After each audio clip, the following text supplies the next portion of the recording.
खाना काबा में बुत रख कर उनकी इबादत की जा रही थी, लेकिन हजरत बकर सिद्दीक रजी अल्लाह ताला अन्हु को अल्लाह ताला ने बचाया।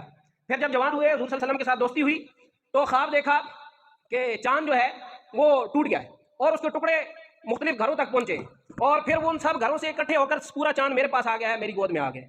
वरका बिन नौफल, जिनके पास हज़रत खदीजा रज़ी अल्लाह ताला अन्हा सबसे पहले हुजूर सल्लल्लाहु अलैहि वसल्लम को लेकर गई थी, उन्होंने ताबीर ये बताई कि नबी आखिर ज़मान आने वाले हैं, और वो मक्का के जिन जिन घरों में तुमने चांद का टुकड़ा जाते हुए देखा है, उनकी दावत उन्होंने घरों में फैलेगी और तुम उनके सबसे बड़े और अफजल साथी होगे।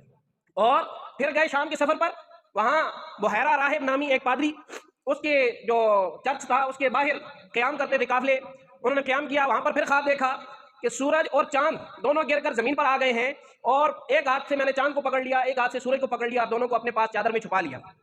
तो वो उन्होंने कहा चले अच्छा है राहिब, क्योंकि ईसाई यहूदी अहले किताब थे उस वक्त, अहले इल्म समझे जाते थे। वो गए जाके बुहैरा राहिब से पूछा कि मैंने रात को ये ख्वाब देखा। कहा कहाँ से आए हो? ये मक्का से आए हो। तुम्हारा कबीला कुरैश है? कहा जी बिल्कुल मेरा कबीला कुरैश है। तुम्हारा पेशा तिजारत है?